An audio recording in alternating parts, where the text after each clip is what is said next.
Oh, holy cow. It's episode 7 of the bonus tournament, which I want to say is going along pretty good. And then last week caused the most controversy I've ever heard. I think it's been going on great. You're just going to own that? Yup. So the internet disagrees.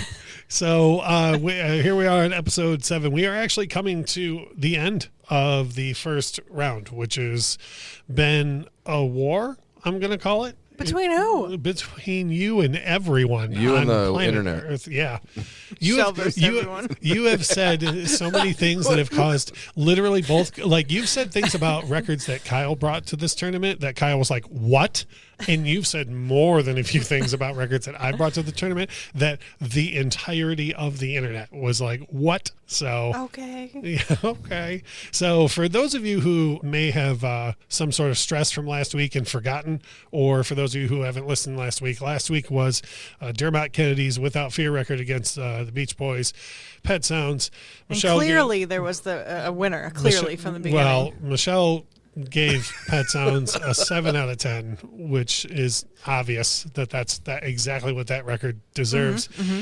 So we will circle back to that later in the tournament. And I had been teasing for weeks before that this week that we're in right here, right now, episode 7 was going to be the one that I did not envy you in any way, shape, or form about, because we have 2 gigantic monster records. I mean, for real. These are monster records. Yes, they are. Going up against each other. So we have from 1977, Fleetwood Mac, Rumors, versus from 1984, Prince and the Revolution, Purple Rain. I guess the first question before we go into anything else, and normally we wait for your notes till later, but the world has to know right now, are there any stinkers on either of these records? There are 0 stinkers. There are 0 stinkers.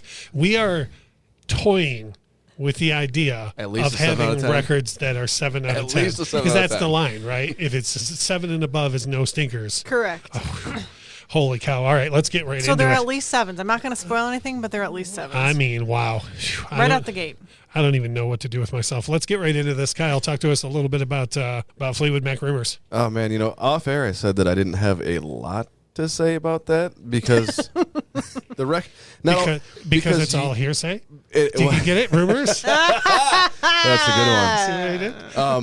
Not only do I not have a lot to say about it, for one, because it speaks for itself, and for 2, I know you have a lot to say about it. I do. So, believe it or not, the first 3 the first 3 songs on the record are the ones that I have the least amount of notes about, and because they're all jams. Secondhand News. I can hear it myself. That's how you start a record. Secondhand News.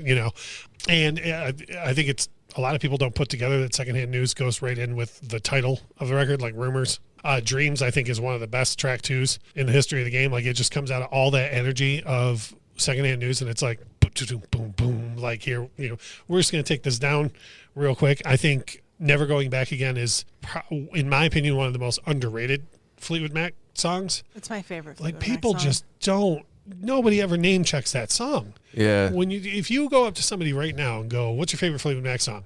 You ask 100 people, 100 of them are not going to say "Never Going Back Again," which is a shame. Yeah. Once upon a time, Michelle was like, "This is my favorite song by them," and I was like, I'd always just like not even paying any attention to it. Yeah. And I started re-listening to it a bunch of times, and I was like, "Oh man, this is." Yeah. I really like this song. Lindsay's the man. Yeah. No, Lindsay is the man. Now, here's where we run into some issues for me. Songbird is just there. Now, and I want to be clear because most people listening to this are probably going to be like, oh, there's the Stevie fan. I love Christine McVie. I totally get why the people hate her, because there is a strong I hate Christine McVie segment out there. People think her voice is nasally. And I think they're nasally. A lot of people. Gloves are coming off early. There's that, and then there's also the thing where I think she suffers from "you're not Stevie's disease." Like, a lot of people are just like so drawn to Stevie that they just don't want. She was first. I know. You're talking to a Christine McVie fan, but the song. My point is, Songbird is just there for me. It's not bad and it's not good. It's just there for me. However, no matter how good or bad Songbird is, the record takes a giant upswing with the huge 1-2 punch of The Chain and You Make Love and Fun. And then for me, like, again, I know people who won't even give You Make Love and Fun the time of day. What? Because Christine's singing it. And I love that song. I love her voice on it. You know, I think that's a gigantic 1-2 punch right in the middle of the record. For me, the biggest problems of the record come after that. I Don't Want to Know and Oh Daddy. I Don't Want to Know. It's just, the rest of the record is so strong that I Don't Want to Know just sounds phoned in to me. It's just, I don't want to call it filler, but when you put it up against everything else on the record, it is filler. It would be a great hit for someone else, but it's not anywhere near as good as the rest of the songs on Rumors. Does that make sense? What I'm saying? Yeah. And then Oh Daddy, again, I don't hate Christine. The song is just there. And I think one thing that I don't like about Oh Daddy is that Stevie just comes right over the top of that song afterwards with Gold Dust Woman to round the record out. Gold Dust Woman is such a jam. It is such a jam. It's a fantastic closer. And I think that, like, every time I've ever listened to Rumors front to back, when I Don't Want to Know and Oh Daddy starts, I'm literally being like, how long till Gold Dust Woman? You know what I'm saying? Yeah. So, agree, disagree? Oh yeah, I agree with a lot of what you said. Literally, if you, in my own personal opinion, I do not care who is singing what, because that entire, it's a masterpiece. It's a rock masterpiece. Not rock, but light rock. I don't know, whatever you want to categorize it as. No, and when I say, the only reason I even brought up who's singing what. Yeah. Well, a lot of people do care about that. Yes. Well, no, because there are people listening who will be like, oh, well, of course you don't like that because Christine's singing it. Like, You Make Love and Fun is one of my favorite Fleetwood Mac songs. I told you guys right before we went on air, As Long As You Follow is one of my favorite Fleetwood Mac songs. Everywhere is one of my favorite Fleetwood Mac songs. All Christine songs off of other records, well, except for You Make Love and Fun is on here. But that's the only reason why I brought up who's singing what, because I don't want anybody to be like, oh, well, you just don't like Christine. And if you can dig into the backstory and the drama and all the kinds of crazy stuff that was going on then it makes the record even better. Right. Because they're all singing about each other, essentially. Mm-hmm. And, yeah, I mean, standing there staring at each other. singing about each other, yeah. Boy, I sure wish you hadn't gone to bed with the bass player. Yeah. So Whoops. Literally, if you... Whoopsie. If you like classic rock or what, people are going to get all pissed off because I'm classifying it as a bunch of different stuff, but whatever you want to classify it as. If you like the type of music that it is, if you like drama, butt cocaine, and delicious music, then this is the record for you. Yeah. delicious music. I think the record before it is crazy underrated. Like the first one with Lindsay and Stevie, like no one ever pays much attention to that, and that's a great record. I mean, it's sorry, what is it? Oh, it's a Right, like hold. Yep, there you go. But I think Lindsay and Stevie brought something to the band that was born on the self-titled record before and then totally brought to fruition. That's one thing that I like about Secondhand News as an opener, is that it's almost like, because there was straight up outrage among Fleetwood Mac fans that were like, this is not my Fleetwood Mac, due to the Peter Green and Bob Welch era before that. Mm-hmm. And Secondhand News is almost like, well, if you didn't like that, you're sure as shit not going to like this. F out. Yeah, it just bounced. And it's very parallel to Journey's career too. Like when Steve Perry came in, a lot of Journey fan, Greg Rowley fans, and prior to Steve Perry were super mad when they're feeling that way in those songs that Steve Perry was on, and then they Journey just fired back and was like, well, if you didn't like that, we're going to be off in arenas and all over the radio. You guys enjoy yourself with your self-righteousness. No, I also feel that if I'm going to go on some streaming service or listen to Fleetwood Mac, it ends up being Rumors 9 times out of 10, and I think a lot of people are probably like that because there's so many. Yeah, they're gonna go right to them. So many great songs on that record, and it's just it's a goddamn jam. I have a whole sidebar in my mind all the time. But I personally think Tango in the Night is actually a better record than Rumors of Fleetwood Mac. Boy. But that's a whole different discussion for another time. So moving over to Minneapolis and the 1984 masterpiece, Purple Rain. I swear I'm going to try and keep this short, but I have notes for every single song on the record. Oh, you got to go, do you? Do you got to hurry up and listen to Pet Sounds or something that's a solid, or maybe just skip once and start on Pearl Jam 10 from Even Flow on. bringing up some of the past controversy. So for me, I think Let's Go Crazy is one of the most underrated track ones in the history of the game. No one ever talks about what a monster first track that is. People talk about Let's Go Crazy, and everybody knows the song, but no one talks about it's just a monster. Like, well, let's talk about it. It sets up everything about the It record does. that you're about to hear. It's just like, hey, I'm going to just create my own genre and my own sound all at once on this track and everything else you're going to hear. So I think it's just a master display of talent. Take Me With You goes in completely the opposite direction of Let's Go Crazy. When I was a kid, I used to think, and when I say when I was a kid, I mean like 10 or 12, I used to think of it as like a Motown groove. And then as I grew older, I was like, no, it's not even a Motown groove. It's its own thing. Yeah, you Yeah, can't classify it is it its as own If thing. you put a gun to my head and said, what type of music is Take Me With You? I would just be on the floor. Like, I would be done because it's its own thing. Like, I it's agree. completely. He doesn't even fit into a genre at all himself for anything. Yeah, well, that's a He's- debate he's for his another own time. genre. Yeah, Yeah. no, for sure. Yeah, yeah. Master of reinvention. Rock, and R&B, everything. it's all, yeah. The Beautiful Ones. My notes started with "I mean, damn," and then it took me like 5 minutes to keep writing. How many more. emojis are in that? At the beginning, there was 12 periods Yeah. after that. My thing with The Beautiful Ones is it doesn't matter if you know the story or the exact lyrics of that. You can listen to The Beautiful Ones just with it on in the background and in mid-conversation stop and go, who hurt you? You know what I mean? Yeah. Like, Yeah. now that's a ballad. Yeah. You know, Computer Blue, I literally have this written down. It's a twofer. It's a dance song in the first half and it's a rock song in the second half. And I knew that was, you're giving me the look. I knew for up front that Computer Blue was going to be the song that you didn't like. Oh, because you don't stinker. like progression. No, there's no stinkers. Okay, no No, stinker, there's, sorry. and it's not exactly a stinker. It almost is a stinker, but I decided But for not to me, like it. Teeters. Computer Blue does its thing. It brings you out of the depression that was the end of The Beautiful Ones up to a dance beat. And then it just plain turns over to a masterful rock track. Like, there are rock bands in the 80s that would have loved for their entire career to be known for the second half of Computer Blue. Like, that's how good that song is. And truth be told, it is two different songs that he put down into one for the record because of time limits. So he was just like, well, this is the way this is going to work. You know, I can get away with it. I'm Prince. Yeah. Darling Nikki, I think, is the pinnacle of everything Prince mean was Little going Nicky? for. Yeah, I think Darling Nikki is it's the pinnacle of everything Prince was going from For You up till 1999. If aliens came down and said, "What does Prince sound like?" I would put on Darling Nikki. Like, that's the song that he was trying to make for the 5 or 6 And records it's before come this. up a bunch of times with us because of all the controversy. Yeah, I mean, sparked a nationwide Yeah. outcry. Did we talk about the Little Nicky thing? No. Oh, so just as a sidebar, we saw Jason Tenor, who is a Prince, what's the word? Impersonator. Tribute artist. Yeah. They prefer tribute Okay, artists. okay, I'm sorry. Jason Impersonator's Tenor. offensive. Jeez. He's a Wouldn't be the first time she said something offensive on this. Sure. Jason Tenor is a tribute artist in Vegas, and we went and saw him. And there was some drunk guy behind us the entire time shouting Little Nicky, like Oh, literally yeah. right behind us. And finally he was like, there is no Prince song called Little Nicky. That's a wait- movie with Adam Sandler.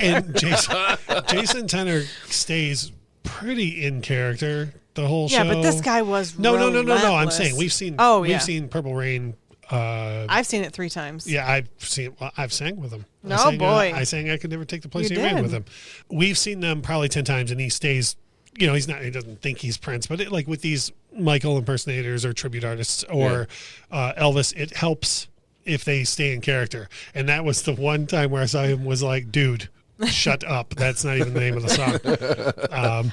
And what's funny is I've seen him do that song and they didn't do it that night, which Yeah. I wouldn't have done either. Oh, no.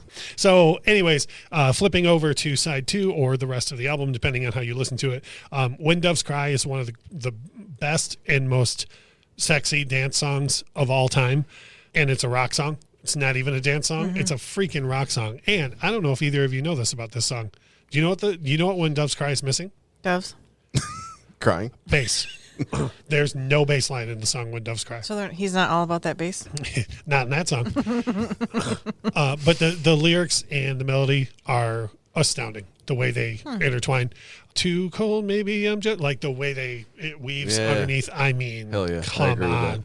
And it's one of the world's best dance songs, and it's a rock song without a bass line. Come on. Baby, I'm a Star. I literally, the top of my note says, well, hot damn. I mean, my thing is this, and this is, I'm going to read my actual notes off of here. Well, hot damn. It's another rockin' song. I dare anyone to sit down on this cut and not instantly be motivated by the drums, lyrics, bass, and energy. That song, the lyrics, if you listen to the lyrics, you will be like, I can do anything. Like, it's such a motivational song. Like, I'm a big deal, you know? Yeah. And like I say, the bass, the drums, the synth, everything about it is wonderful. Purple Rain, what is there to say? It's an amazing way to end the record. You don't even have to know the story of the album or the lyrics of the song. It's much like The Beautiful Ones, where when you hear it, you're just like, what happened? Yeah. You know, now if you know the meaning behind the song, then it does take on a new meaning because it is a very positive message about hope and whatnot. But if you don't know that, that's okay too. Like, it's going to affect you either way.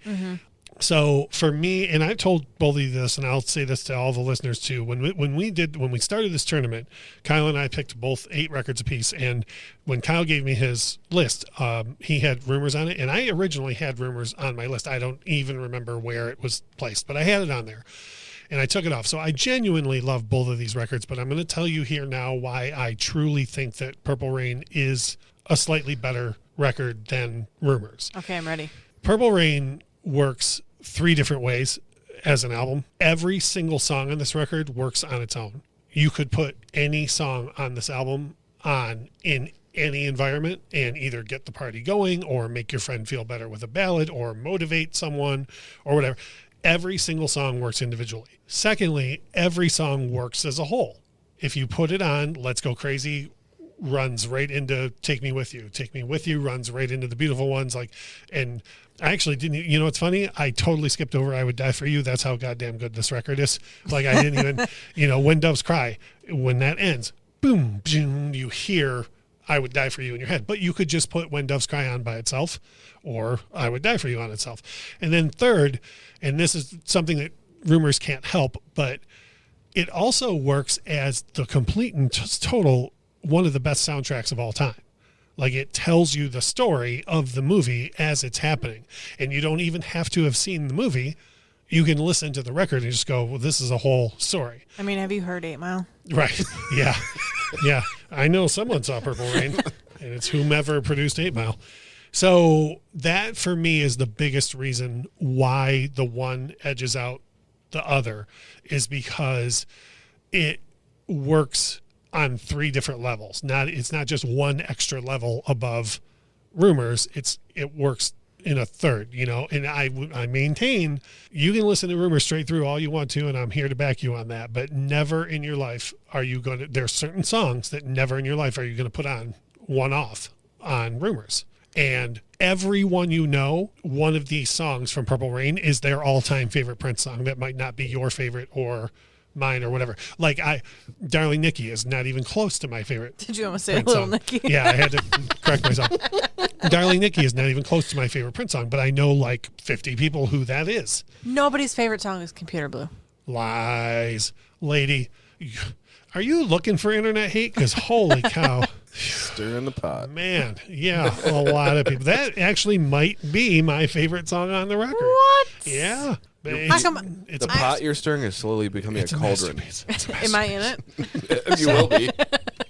So, having said that, Kyle, before we go over to No Stingers McGee over here, and she tells us her thoughts, what do you got on Purple Rain? I disagree with nothing that you said.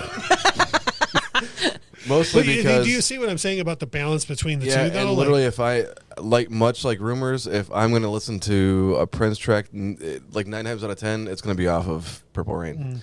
And it's a twofer because there's a damn movie that goes along with it. Though I wish there was a movie that go along with Rumors, because you could see all kinds of like weird... We'll get it someday. Weird sex and butt cocaine and all kinds of stuff. Depending on who owns the rights when, we might get a very sanitized, like Bohemian Rhapsody. Like, yeah. Nothing going on. They were just sitting around watching Sesame Street. And, you know. So yeah, there's you get the movie to go along with it. You get that sexy motorcycle. There's so many things. So I want to be clear when I mention that about the movie that I'm not lumping the movie in with the record, though. Yeah. Like, it's amazing to me that you can listen to When Doves Cry on its own and you could have no idea that the movie exists. I've never seen the movie. Well, yeah, it's 8 Mile. So if you've seen 8 Mile, you've seen it. I'm not being funny. It's the same movie. But you could listen to the record and have no idea, and you still get like, there's some stuff going on between this couple, you know? And then when you watch the movie, you're like, oh, yeah, there it is. And very rarely do you have a soundtrack to a movie that is as huge as that album is. That is like in the era of that movie could not even exist. Yeah, and it would be a smash record. Yep. And then conversely, turns out it's just make a soundtrack to a movie, but it's huge. You could turn around and make a movie from 1999. No, please, anyone from record labels that hears that, please don't do that. But if Prince was with us, he could. Yeah, you know, he could turn around and do that, and that's how he wrote in a theater of the mind type way. You know, so I'm almost scared to turn this over to you, Michelle. This was a tough one. These are both. Here, give us your thoughts on both, Michelle. Both these records, front to back, read like a greatest hits to me. Like I know every song on the record. How many times did you listen to them for this? At least 5 a piece, at least, because I kept waiting for something to be like, this is why this one better. Right. You were looking for stinkers, is what you're looking for. How many times did you come down in the basement when I was working and one of those records was on? Yeah, for like last week. Yeah. Like over and over and over again. Right on. So to be clear, what you're describing right now is what I did for the last 6 weeks. You just did it this week. Like every week I've been like, all right, I really mulled both of these records over. And you're like, hey everybody, I just want to start by saying this week I tried. Well, sometimes there's a clear winner. My only thing is that, and I agree with you a lot about Rumors. Let's start there. That Songbird is just there for me. It's not a stinker at all. I like it, but it's not one I won't just put on my own. Oh Daddy is probably my least favorite, but I don't dislike it. So like it's just the only reason why I have a point against Oh Daddy is because it's stopping me from hearing Gold Dust Woman. I get that's it. a big deal for me. You know, like I literally am like, as soon as Mick starts hitting that cowbell, this record's gonna go to 11 real quick. You know, so I'm like waiting for that. You know, so anyways, go on. The entire record, front to back, it flows very well for me. Record. It is a great record. It flows really well. I like it starts out amazing with Secondhand News. Secondhand News, and that's a great first song. I don't even mind the bow, bow, bow, bow, bow. I don't even mind that. Like, no, if that was anybody else, I would be like, write some lyrics, dude. Yeah. You know, I literally, as soon as you say Secondhand News, I'm like, yeah. Ba, ba, ba, ba, my favorite part is the very outro that where Lindsay Secondhand News. Yeah. Oh. The whole record is amazing, and I feel like I have a very sentimental attachment to it. It is what my mom played all the time when I was a kid in the car. To quote Wayne's World, it came in the mail with copies of with samples of Tide. Yep. Yeah. And I can in my mind imagine her putting this on and cleaning the house. Like she's like, I'm gonna clean the house. I'm gonna go to town, and this is the record I put on. Then of course she would sit down during Songbird and No Daddy because she'd be like, it's time to take a break. Yeah, she'd sit down and then go to dunk, dunk, dunk. She'd be like, all right, time to do those windows. So. I will say that this record has a leg up only because of the sentimental reasons. Like, it just is attached to me. And coming into this, it was just like this is a record that, which is what I was scared of, and I ain't never scared. Yeah, it's very ingrained in my childhood. However, you have been telling us for like 4 days now that you've been dead tied on the 2, which I literally the first time you texted me that like what if this record is a dead tie? I was like, I'm making traction. So anyways, go on. So that record, I can't say enough good things about it. It is definitely one of my favorites to put on front to back, just listen to, and it's definitely one of my top favorite records I think of all time. Right on. Moving from Southern California over to the cold, cold winds of Minneapolis. Hit us with some Purple Rain knowledge or newly acquired knowledge. So I was never, fan's not the right word. I knew who he was and I appreciated it, but until I met Russ, I was never like, this is my jam. Like, this is what I want to listen to. I feel like I'm responsible for like a lot of Prince fandom here in Detroit. For sure. And it was something that anything he's put on for me by Prince has always been like, oh yeah. And I've like gone and listened to things on my own. So it's definitely, I would say it's a new appreciation for me. And so it's been probably in the last 10 years that I was like, yeah, let's get into Prince. Which is understandable. Yeah. Like I get that. I take all comers, like anybody, you know what I mean? Like all walks of life are welcome. Yeah, you know what I mean? Like but there are fans of bands that are just like, oh well, you just got into it now. Who cares? Yeah. Who cares? Yeah, I hate people. The only thing I get mad about with Prince, and this is a total sidebar, but is people that now have become fans since he passed, and I don't mind that. That's fine. Yeah.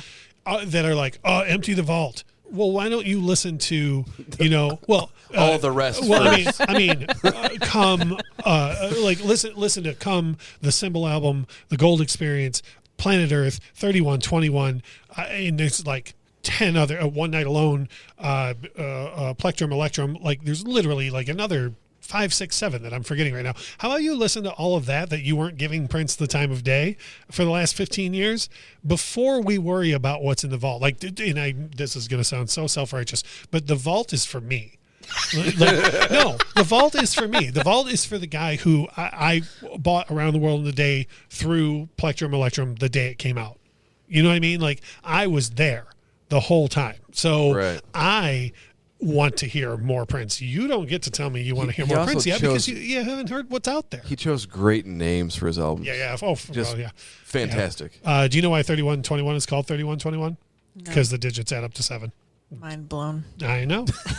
And 7, by the way, is probably your favorite Prince song. It is my favorite Prince song. Yep. From an album, and not to be a jerk, but I don't think you ever would have listened to the Symbol album if I hadn't played it for you. Nope. That's Sexy MF.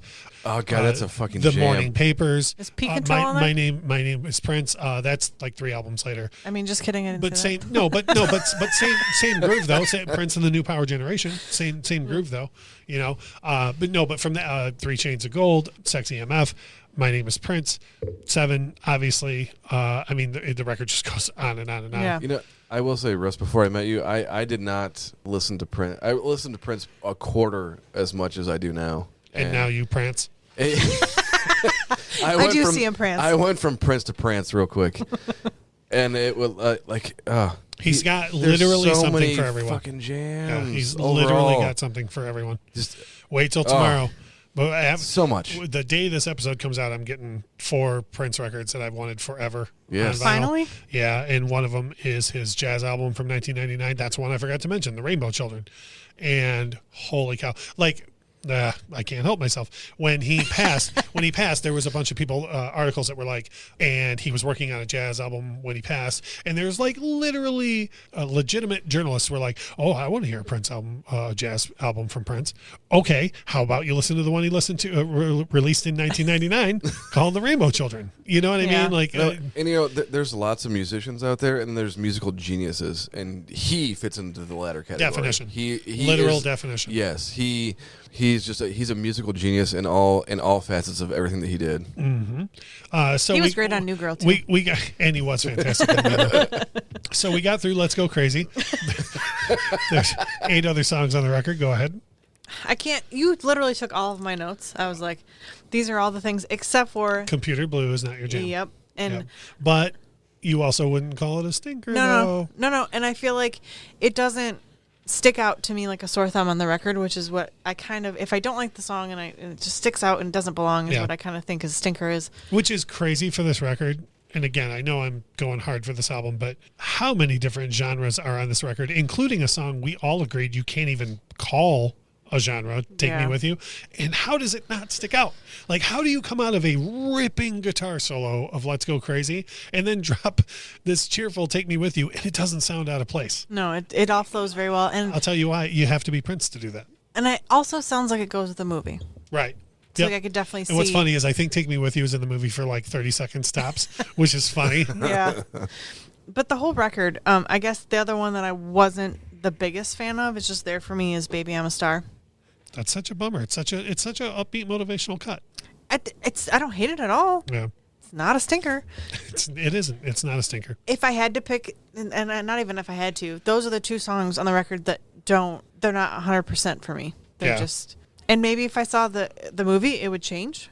But I haven't seen the movie. Nah, So the movie's just there. Probably not. The movie's it's not bad. It's just there.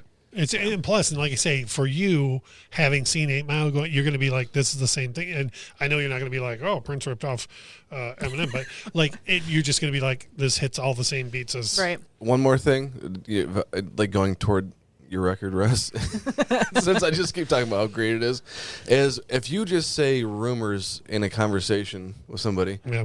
a rumor's a rumor. No one has any idea that you're talking about Fleetwood Mac. If we're talking about music specifically, and you say rumors, and people know what you're talking about. Yeah, but if you just say Purple Rain.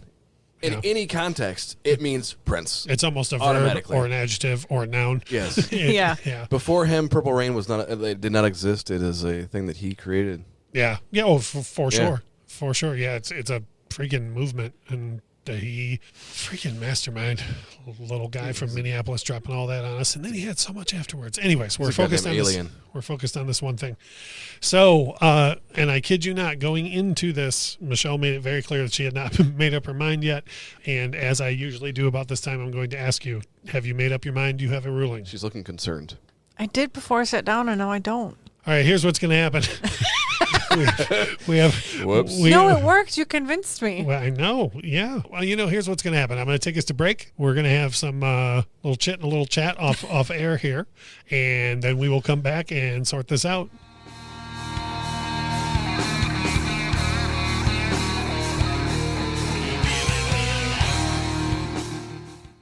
Once upon a time. Boring.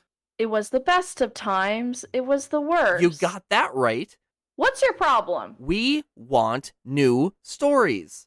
Hi, it's Frankie. And Garrett. And we host the Ever Trending Story, a weekly podcast where we bring to life a fictional story created by our own minds and some of the hottest, craziest trends from the internet. Find us wherever you download podcasts, and be sure to join the fun on social media at EverTrendingPod. Hi, I'm Tina Jaramillo. And I'm Hillary Doherty. And we host the Muck Podcast, where we discuss the dark and sometimes weird true stories in American politics. Hey, Tina, did you know that Elvis crashed the Nixon White House for the sole purpose of getting a DEA badge, and it worked? What? Or how a gun control advocate senator out of California engaged in gun trafficking with notorious gang leader Shrimp Boy? Shrimp Boy, I remember him. Okay, so, we cover all of that and more for maladies, madness, mischief, and murder in U.S. politics. And we also host a bi-weekly interview segment called Lil Muck. We interview politicians, journalists, activists, and others who share their experiences in politics. Find the Muck Podcast wherever you listen to podcasts, and check us out on social media at the Muck Podcast.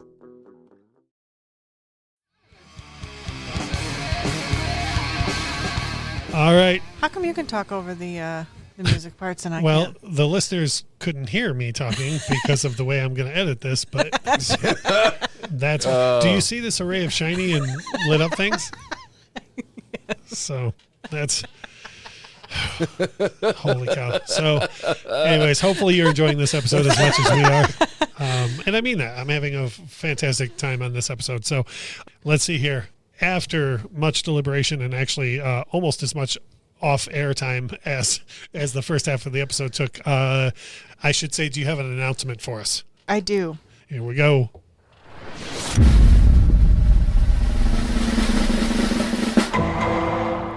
I can't decide. Oh, shoot! Lizzie Buckingham! I mean, even the host of What's Up With That has weighed in on this. See, and that was going to work either way. Yeah. Like if Lindsay had won, shoot, Lindsey Buckingham. And if Prince had won, Lindsay, I forgot about you. Oh, shoot! Lizzie Buckingham! Boy. So we have come to a decision between the three of us that Michelle cannot decide between these two records. So we're going to kind of throw a hiccup in here in the tournament. And what are we doing? A Facebook poll? Yeah, How are we doing want this? all of you to decide. Can I just say that both these records got a 9 out of 10? Oh, Jesus Christ, man. I would rather you didn't. Yeah. Oh, man. So holy cow! You know what? This one's running long for a bonus episode, so I am not going to address you with what you just said. Jesus H. So, okay. So let me get some housekeeping out of the way, and then we'll move on with how this is going to happen. Holy crapola. Okay, That's so 90%. as you all know, you can visit Infectious Grove, or I'm sorry, anchor.fm Infectious Grove Podcast, and hit that support button and help us out for as little as $1 a month. I mentioned this on the main episode last time, but we've had several people in the last couple of weeks hit that button and help out. We have some really cool things coming your way from those who have helped support us, and that will keep us going, including some new and even cooler ideas that we have coming up. So please consider doing that. Now, usually we have shock, awe, and disgust for Michelle's choice here. Yeah. And I kid you not, literally, I just told Michelle this is probably the second hardest decision I've ever seen her make in her life. It was this here. I really felt bad for you, and I'm not being funny. It looked like you just didn't know what way to go on this. So what we are going to do with this particular one, we're going to give everybody at least tomorrow, Friday, to listen to the episode. And, you know, of course, whenever you get to it. When you get to listening to this episode, it is super important that you as the listener head to our Facebook page. Just search Infectious Grove Podcast Facebook. If you don't already like us, give us a like. Follow us. Make sure all this type of stuff shows up on your page. Go there. We will have a running poll that is going to decide this week's episode. Fleetwood Mac's Rumors versus Prince and the Revolution, Purple Rain. Feel free to leave your arguments in the comments and so on. I feel like we literally said almost everything there is to say about it. Yeah. Make your vote count, and there's no take backsies. There's no nothing. You know Once what? you choose something, you know what? You choose it. That's exactly right. Yeah. Don't click the vote button and then read the comments. Yeah, and then go, be like, oh, actually, I wanted the other one. Yeah. No. Read the comments, leave your comment, and let's get that going. Now, because we usually record these bonus episodes on Wednesday, and we do have one more of this regular format coming, we will run the poll from Saturday until next Tuesday, cut it off then, and then we'll announce the winner at the top of the next one. Speaking of the next episode, this is the final episode of the first round, which will be our this will be our last of the Michelle decided episodes, because again of a social media poll, the listeners have decided that going forward they would like to take this out of your hands. I don't know why. I know, it's crazy. It's weird. So we may even have to discuss doing a like a voice or American Idol thing where the listeners get to vote on bringing an album back. No. Yeah. No. Like, I don't know, perhaps The Dark Side of the Moon or Pet Sounds might get to come back, but we'll cross that bridge when we get there. For next week, we have an album from 2006, Silversun Pickups, Carnivas. Yeah. Carnivas. Silversun Pickups, Carnivas from 2006 versus, I don't even know if anybody's heard of this record, from 1982, Michael Jackson Thriller. So we got a real underdog. Yeah, what album is that? that? It's an R&B record. It's a lot of. What'd you say that gentleman's name was? Michael Jackson. He's from Gary, Indiana. Indiana. Yeah. So it's a really sounds like a stinker. But you know how like a lot of people haven't heard a lot of people haven't heard of like Mayor Hawthorne, right? This Kid Jackson is going places. And also any Michael Jackson fan that's listening, that was a pun. Going places, that's a pun. That's a Jackson-based pun. I know. It's for Michael Jackson fans, not for you. Who? Right. So, holy cow. This has been a fun one. We are going to hurry up and edit this here tonight. This is being recorded just mere hours before all the rest of you hear it. So hopefully you enjoyed it. Hopefully we all made a compelling case for both. If nothing else, I hope that there's people that go, I'm going to Facebook to vote right now. Crap. But what Michelle said or what Russ said or what Kyle said, like, that's going to make me think more, you know? Yeah. Yeah. So, cool. Well, we have accomplished nothing.